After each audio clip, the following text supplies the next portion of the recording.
I gotta tell you, today is very special. I changed the schedule of some of these guests because we're going to have two great guests coming on.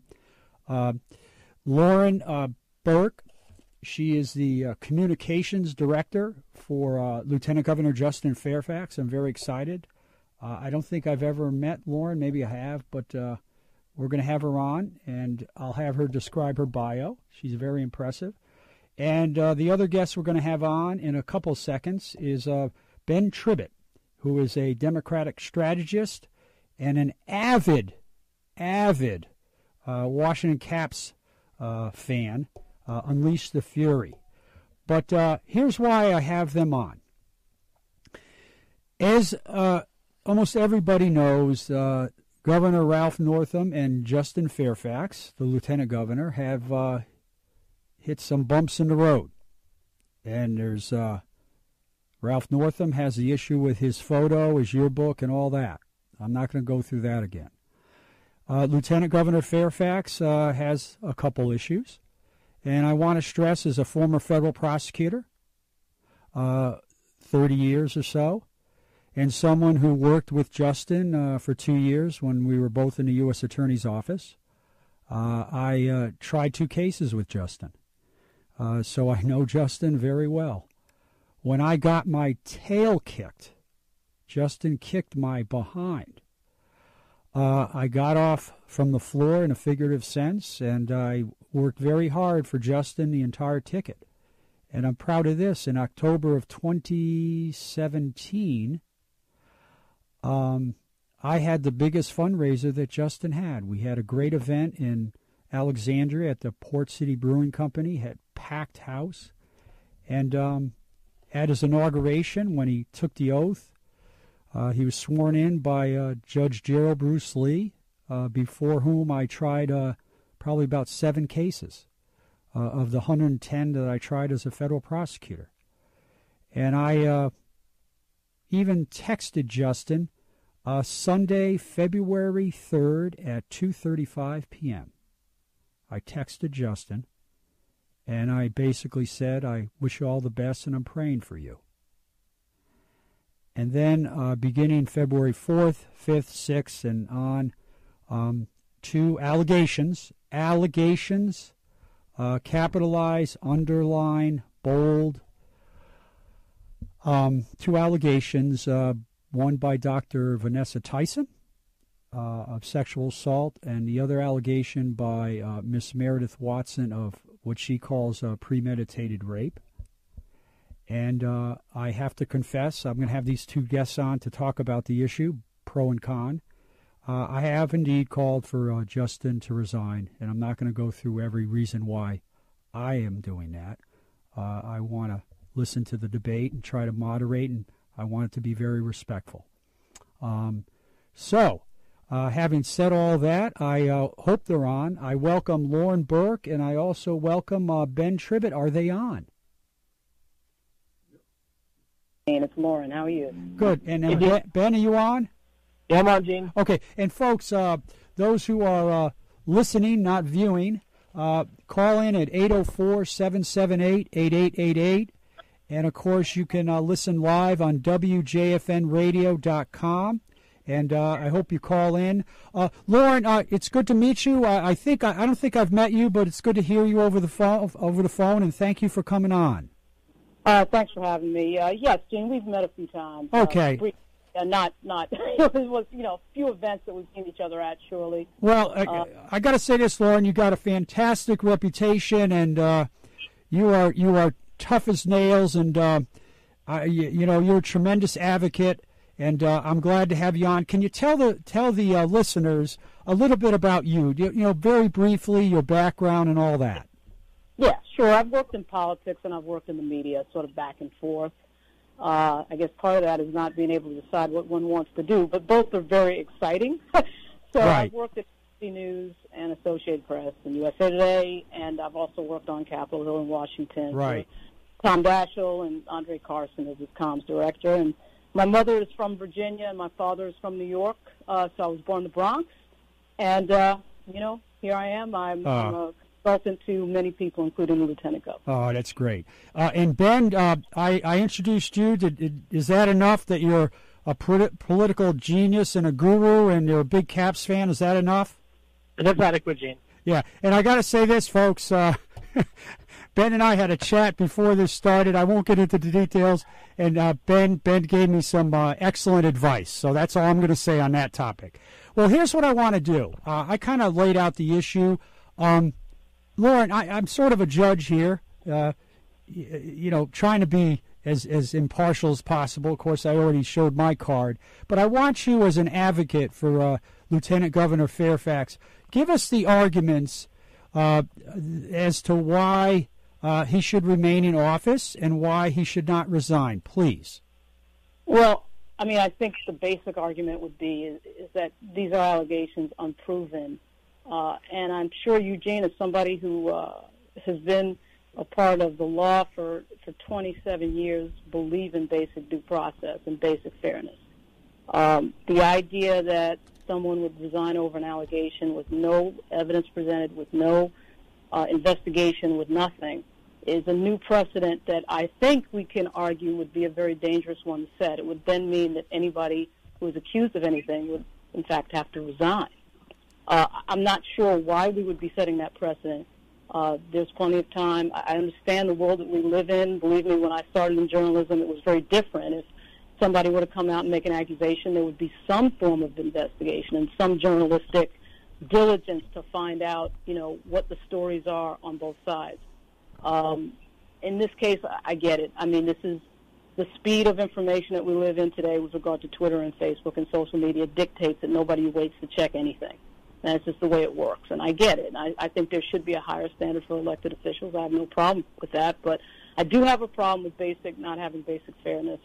If being in the press for 20 years in communications has taught me one thing, it's taught me that there's always two sides of the story. And I would imagine that you as a prosecutor and a professional and as somebody who knows justice can understand that you do have to wait for both sides of the story to be told before you make a judgment. There is no assuming anything, So I'm not clear on why people can't get those basic tenets down in this case. I think our Senator Mark Warner and our Congressman Bobby Scott did that in their statements. There's nothing wrong with saying that, these accusations are serious and we need to hear them, et cetera, and so on, and that we believe in due process. Well, Lauren, I hate to interrupt because I got a tight leash and I want to give Ben a chance for his response, and then I want to just ask a couple of questions of both of you, if you don't mind. So, Ben, the attorney, the advocate, the wonderful advocate for the Lieutenant Governor, Lauren, just made her points. What do you have to say, sir? Well, I actually agree with what Lauren said. I think you do have to be careful about taking allegations as facts. And, what is sort of left out of that argument is it's a conceptual argument in theory when, in fact, these are not just two allegations, but they're two allegations with a whole number of things that corroborate them with two very credible accusers. And so I think that when, we throw out sort of the concept of fairness, the victims who are making these accusations for no gain of themselves, they're not filing civil suits, they're not trying to gain fame from this. They deserve to have some fairness also as to why would they come forward and make false allegations, especially when there's a number of pieces of corroborating evidence. Which is what exactly? Well, the corroborating evidence. The second, Ms. Watson has just made a statement from her attorney and has made no public statement. So, what exactly would be the evidence of her situation? So, there's a couple of pieces of corroborating evidence. One with Ms. Watson, she sent an email and put this in writing 2.5 years ago. So, the idea that she just came forward in order to, meet this moment or try to take out the lieutenant governor, she sent an email to Justin's campaign, I think it was, 2.5 years ago, and said that he raped her. So that's a very important piece of corroborating evidence because it shows this was not done. Hey, folks, can I got to ask a favor. Could you let each other speak, and then, because if you're talking over each other, it's not good. Okay, go ahead, Ben, and then Lauren. But that was all I was going to say, is that piece of, I mean, that alone of having something in writing 2.5 years ago that shows that, she was making that allegation, shows that, I think, is very conclusive evidence that she is not coming forward just in this moment because of other allegations. So because somebody wrote an email 2 years ago, that means factually that something happened, which is why the lieutenant governor has called for an investigation of these matters. He's the only one in this situation who has done so. Because if you're now going to tell me that because somebody wrote an email 2 years ago and is now saying something, that is the factual evidence of something happening, that's a new standard. And again, Gene, Lauren, I didn't think factual evidence of something happened. I mean, Gene, you would, if there's anyone sitting in this conversation I would think has the most value, I'm not an attorney, Gene, you're an attorney. I mean, you understand that people say things, do things, that is not necessarily evidence. So what I'm saying to you is I'm not certain why we can't wait for that to be presented in this case before we jump to conclusions. And, Gene, you are saying that you know Justin, that you mentored him, and I appreciate the fact that you texted him on February 3rd, but to my knowledge, you haven't even spoken directly to Justin about this to hear his side of these events. So what I would say to you is I want you to try and do that. I know that it is not particularly easy in this moment, but... Well, Lauren, can I just address that, please, because this is getting very personal. And the whole... Al, can we skip the news? Is that okay? Okay, we're going to skip the news. Lauren, I worked with Justin for 2 years.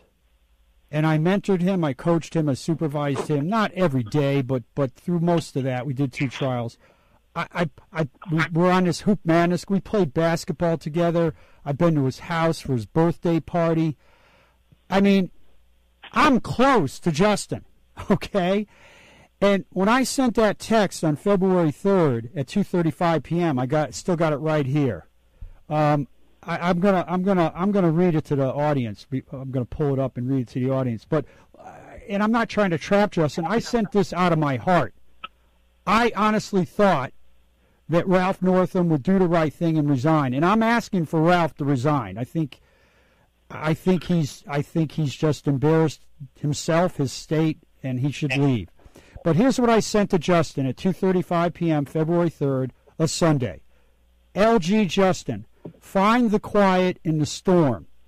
Keep the faith. TGO has your back. You cannot lose. Prayers with you, Gene Rossi. So some of the listeners are saying, what does TGO mean? Okay, Justin gave me a nickname when I was in the office with him. He gave me a nickname, TGO. It means the Great One.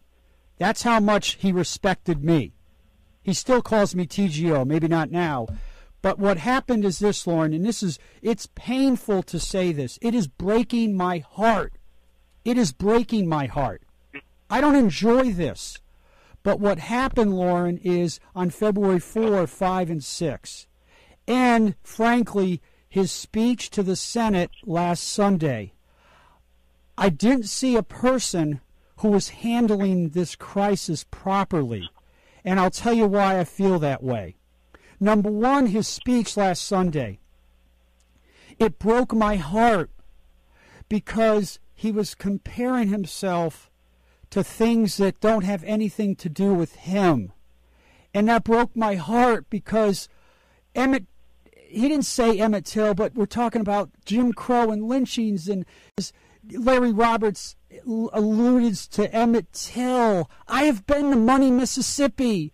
My father-in-law made me go to Money, Mississippi, to that grocery store where Emmett Till allegedly whistled at a white person on the Tallahatchie River, where my father-in-law passed away. He was a progressive civil rights leader in Mississippi when it wasn't cool to be a civil rights leader. So my heart is bleeding right now. It's bleeding. And I can't tell you how hard it was for me in that interview that came out yesterday in the Zebra newspaper to say that Justin should resign. I can't take it anymore, and here's why, and I'll turn it over to you. My heart is bleeding for him because I honestly believe that for the good of the state, for the good of the state. He and Ralph have to resign because people are laughing at us. Now, last thing I want to say is we have 2 African-American women of accomplished degree who are making allegations of sexual assault and premeditated rape. And Ben hit the nail on the head. There's no motive to lie. There's no motive to lie. And the other thing is this. Miss Watson did make statements contemporaneous with the alleged incident, and it is an allegation, but she did make statements contemporaneous to that event, alleged, to several people. And as a prosecutor, you hit the nail on the head. I investigated rape, sodomy, and I always asked, what's the motive of the person alleging the crime? And I have yet to find anybody give me a motive for them to lie. And I'm almost crying right now because it's not easy for me to say this, but he should resign. That's all I'm going to say. Okay, well, I take what you said with regard to your note to him at obviously face value. I hear what you're saying. I would just ask you, Gene, what would you be doing right now if you were falsely accused of something horrific and you knew in your heart you didn't do it? What would you be doing? What would you be saying? What would you be saying right now? What I would say is all of this judgment about he's not saying the perfect words, he's not doing the perfect thing. If you were accused of things such as this, horrific, what would you be saying? I mean, these are the types of things, and I know you know this as a prosecutor. You can't prove yourself innocent. Lauren, you want me to respond, or I don't want to interrupt you. I don't want to interrupt you. Do you want me to respond to that? I'm just going to go for 30 more seconds. Okay, go ahead. I don't want to interrupt you. I want to say, these are the types of things that when these allegations are 15 and 20 years old, it gets harder and harder to prove anything because the things that would prove you innocent don't exist. Emails, phone calls, after the fact, et cetera, and so on. Now, you say that, well, there's something, someone said something contemporaneous in the case of Ms. Watson. Well, no one said anything contemporaneous, apparently, in the case of Ms. Tyson, of Dr. Tyson.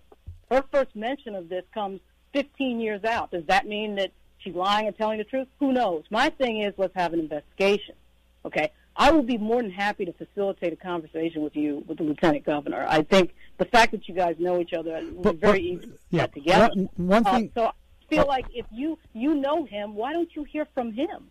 You know, you take it at face value, a piece of paper coming out that's not even the first person statement that's sworn from somebody on a serious crime without calling the person who's accused. So that's what I would say, Gene. I mean, I don't know what you would do. Well, first off, Lauren, you brought up a good. Oh, Al, do we have to do a legal ID? We got to identify the station. This is WJFN 100.5 FM, Goochland, Richmond. Yeah. First off, Lauren, you mentioned I'm a prosecutor. That's stating the obvious. I am never going to call an individual. Never. And I'm never going to call an individual who is being alleged to have committed 2 crimes. No way, no how. Because anything Justin says to me, it's not protected by attorney-client privilege. So I'm never going to call. If his attorney wants to arrange a meeting between me and Justin, fine. But I'm not going to presume to call Justin, who now has legal counsel. That makes no sense to me because I'm not saying call him. No. Because, and I'll tell you, and Justin would agree. Justin would agree because anything he says to me, even if it's a self-serving declaration, can be used against him. I'm not going to say, hey, Justin, say me anything you want, and I won't say anything. No. If I'm ever called as a witness, and I don't want to be a witness, and there is a potential criminal investigation in Suffolk County, Boston. I don't want to get involved in that. But Lauren, the last comment I want to make, and this has been a great discussion, is the way Justin handled it on February 4, 5, and 6, the comments that he allegedly made about Dr. Tyson, allegedly, and that was a vulgar, extremely inappropriate comment about Dr. Tyson. And some of the things that he said Plus, Exactly. we know what we're talking about. It's the meeting in the Senate with the Senate leaders Monday night, February 4th. There's an allegation he made some very vulgar comments. I happen to believe he made those. Yeah, you're talking about. I know what you're talking about. Yeah, but the last thing I want you to finish, and I want Ben to get in here too, is that speech he gave last Sunday. I got to tell you, Lauren, it goes back to what I said. It broke my heart. He didn't need to say that, and frankly, I got to tell you, it offended me. It offended me. So that's all I'm going to say. I turn it over to you. Then I want Ben to say something. You're talking about the NBC report, which was false. Which, by the way, a cease and desist was sent out, and then we got 6 people who were in that meeting. It was not a caucus at night. They didn't get the meeting right. It was the House Democratic Senate caucus, the daily Senate meeting before session, and he didn't say what was attributed. Just by the way. Of course, NBC didn't bother to correct anything because, as I said, we are in the land of tweets and clicks, and so nobody cares. But I'll just say to you, Gene, I'm not saying that you should call Justin as an attorney. I'm saying you should call him as a friend. Okay? I mean, I don't want. Lauren, I can't. I'm just saying. I can't. Okay, then don't. I'm telling you. I would just wonder, sitting here. I mean, you guys, you understand this is bigger than one person in the Commonwealth. This is, when we talk about due process, we're talking about a cornerstone of our justice system. And you figure if the second most highest official in the Commonwealth can't get due process, then your average ordinary Virginian likely can't get it. It's bigger than one person, bigger than Justin Fairfax. Okay? It's way more important than that. And I think you guys need to understand that. I mean, without even knowing his side of the story, you've already made up your mind. That, for me, is sad. Lauren, can I just say... coming from somebody who knows him. Lauren, can I just say one more thing? First off, I got to compliment you. You're coming on. You know, I gave you my views. You know, Ben's got his views. So we're kind of, you know, it's 2 against 1. So I'm going to give you extra time because, you know, it's 2 against 1. You're doing a great job. I would like you to comment on, well, what do you say? You know, I'm just a minion here. I'm not an elected official. We got Kamala Harris, Cory Booker. We got Don Beyer, McAuliffe, Don McKeachum, the legislative the caucus. We got all these groups and individuals asking for the lieutenant governor to resign. What do you say to them? What do you say about the people who responded to the Black Caucus's resignation letter on their Facebook page talking about due process? That's the average ordinary Virginian going to church every Sunday thinking about basic fairness. What would you say to that? I mean, I think that, again, the average person probably doesn't even know who the lieutenant governor is, but they know that if somebody makes an allegation, that allegation on its face doesn't make it true, and that hearing both sides of the situation is very important. Certainly in the African-American community where we have disparate stats with regard to criminal justice, we know that people tend to jump to conclusions very quickly. And I don't know why. I mean, it's not about any specific community. Like I said, I mean, due process is a basic cornerstone of our justice system. We all saw what happened with the Duke Lacrosse case. We saw what happened with the UVA rape case. I know every case is different, every situation is different, and every story is different. And what I'm asking you guys to do is to listen to both sides before jumping and coming to a conclusion. That is it. That is it. And, Gene, really, I mean, think about what would happen if this type of thing happened to you, what you would be doing. Knowing full well as an attorney that it's impossible to prove your innocence, what would you be doing? Lauren, you know what I would do? What? I would resign, and I'd fight it in the court of justice. But what the issue for me is, it's not a court of law. The legislature is not a court of law. Justin has an absolute presumption and assumption of innocence, but I'm talking about who can best lead the state. And we have these two huge clouds over our statewide leaders. That's why Ralph Northam did not break any law. Ralph Northam did not break any law. And we're asking him to resign. I'm asking him to resign because he can't lead. And he didn't even break the law. Well, I get what you're saying, Gene. We just have to disagree on this, but you understand in the political sense that a resignation is an admission of guilt, right? So you say that, yes, you should do it outside of the boundaries of, the political realm, but in this type of atmosphere that we have, obviously when someone resigns, that's like saying you're guilty. Ben, did you want to have any final comments? I have a lot of comments. Okay, go ahead. First of all, due process is something that Justin is receiving. Due process is not something that is in the political realm. There is no due process in politics. There's due process in courts. And Justin is receiving due process in courts. He hasn't been charged with a crime yet. He's receiving the due process of an investigation. The only due process that exists in the political realm is the impeachment process. That's the process in which politicians receive due political process. Other than that, there is no due process in politics. There's due process in courts for criminal allegations. There's due process in politics through the impeachment process. Other than that, due process is not a concept that exists in terms of politics. Now, I understand all the arguments Lauren's making in the abstract. I agree with every single one of them. I think that in the abstract, in a generic situation where we know nothing, then yes, you have to be careful when you hear an allegation come forward. You have to carefully look into it. What we actually have here, though, is not some generic situation. We have two credible women with no motive to lie, with corroborating evidence to the allegations, coming forward, and with very plausible stories as to why they are coming forward at this time. And I just think that, they deserve some respect here also. And it seems like the whole discussion keeps tilting towards what Justin's rights are, and he certainly has rights, but these victims have rights also.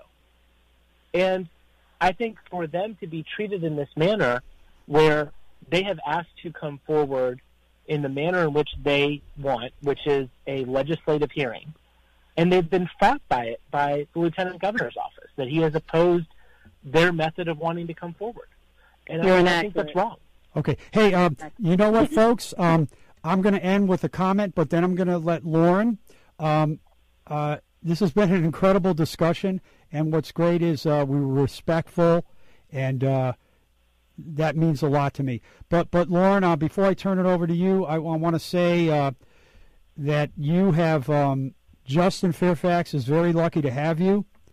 You got on a show, and you were facing two adversaries, polite adversaries, me and Ben, and you were phenomenal. So I'm going to let you, Lauren, have the last word. I'm going to give you one and a half more minutes, and you have the last word.